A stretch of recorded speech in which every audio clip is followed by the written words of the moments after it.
So now what we're going to do is talk a little bit about Japa, which is the practice of repeating a mantra over and over and over again, oftentimes with the use of a mara, or set of prayer beads. So a lot of spiritual traditions will use prayer beads as part of their spiritual practice. And so today we'll introduce a little bit about how to properly use prayer beads. So the first thing to understand is that there are a lot of different kinds of maras. This one in particular is Rudraksh, and Rudraksh is a seed that grows in the Himalayas. So we'll use different kinds of prayer beads to kind of cultivate different sorts of energy. There will also be different numbers of beads on a particular mara. The most common in sort of the Eastern meditative tradition is 108. And you'll notice that, this has a bunch of beads and then it has this guy at the top or bottom, and this is called the guru bead. And this is sort of a reminder that when we kind of get around to it, so we're going to go all the way around when we chant, right? We'll do one mantra at a time. And then when you get all the way around, the guru bead sort of reminds you that you're doing japa. And then actually something interesting happens, which is that when you get to the guru bead, you actually don't go past it. You start to go in the reverse direction. So you start to move in the other direction. So it sort of keeps you anchored with how far you are into your practice. And remember that a lot of times when we meditate, it can be confusing to sort of try to keep count of stuff, right? Because remember that when we're meditating, what we're trying to do is enter a state of mind that is sort of the no-mind state. So if you really think about it, the goal of meditation isn't mindfulness, it's actually mindlessness. And so the guru bead sort of serves an important function of sort of reminding us that, okay, we're this far into the practice, let's kind of turn around and keep going. So there are a lot of different kinds of prayer beads, and you can sort of try to figure out which one works for you. It can be a little bit aesthetic. Depending on what your goals are in meditation, there may be a particular kind of prayer beads that are sort of designed for that. And then the next thing about prayer beads is all about sort of which mantra you use with them. So we're going to teach you Om, but ideally a mantra should be given by a guru or teacher who sort of understands what your goals are and sort of what your temperament is and what kind of mantra will be very helpful for you or will be right for you. I personally was given a mantra like 17, 18 years ago now that I've been doing diligently, which I really think is responsible for a big part of my success.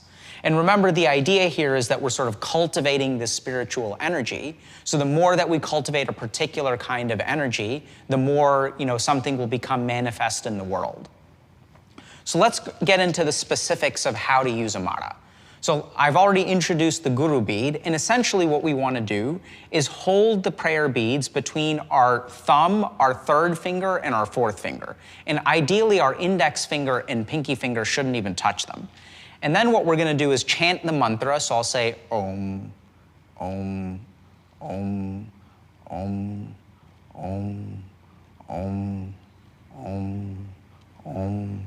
And with each repetition of the mantra, I rotate the prayer beads. We have a whole video about sort of how japa works from kind of a theoretical perspective, and also goes through the sorts of states of mind that we use when we do japa. So we won't go into too much detail about that here, and today we'll focus a little bit on the practice. So if you guys have a set of prayer beads, we can go ahead and start to do the practice together, so I'll actually demonstrate with you. And for those of you who don't have prayer beads, there's actually a really interesting trick.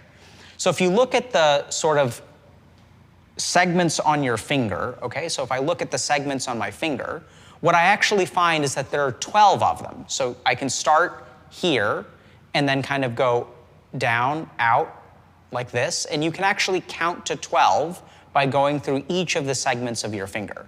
And once you end over here, you can rotate right back to where we started, which is on the ring finger, and then repeat again, right? So we can just go like that.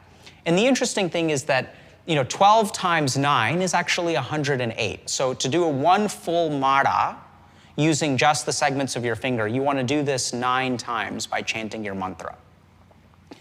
The next thing that we're going to talk about is so people are wondering, should I chant it out loud? Should I chant it silently? And so ideally, you want to start by chanting the mantra out loud because it creates a particular kind of vibration. Mantra practice should always be done in isolation, and you should not share your mantra with anyone. The other thing is that I know that these have become a fashion accessory, But maras should actually not be shown to anyone as well. So your mara should sort of stay in an enclosed space that it's only taken out when you're actually going to do the spiritual practice. It's not meant to sort of show how spiritual you are. It's really not meant to be a fashion accessory. So I've been doing a mantra for about 20 years, and in that time, I don't think a single person has ever seen my mara. So let's go ahead and begin. Now, if you have your mara, you can go ahead and start with me. If you don't, you can use the fingers, right? You can kind of go through the joints. And what we'll do is 12 rounds of Om chanting. Now, we're going to chant a little bit differently from what we've done elsewhere in the module. So we're going to chant Om, Om, Om. We're going to not really do it with a full breath, but really focus on, getting in 12 repetitions more rapidly. So let's sit up straight and close our eyes and begin. We'll do 12 beads, okay? Om, Om, Om, Om, Om, Om, Om, Om, Om, Om, Om. And now it occurs to me that I actually am not keeping track of how many beads I'm doing, because I've gotten so used to using the mara and using the anchor of the guru bead. I don't even know how many rounds we've done. So let's just do a few more. Om, Om, Om, Om, Om, Om, Om, Om, Om, Om, Om, Om. Let's do 3 more. Om, Om, Om, Om. So as usual, as you kind of finish your practice, go ahead and relax a little bit.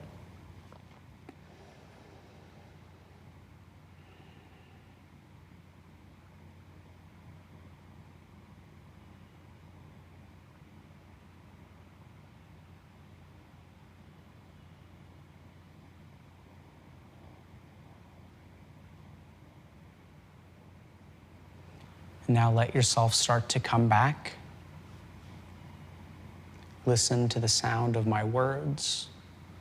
Notice your bodily sensations as they begin to arise again. And now we're going to take 3 deep breaths. And with our 3rd exhalation, we'll slowly open our eyes. So take a deep breath in.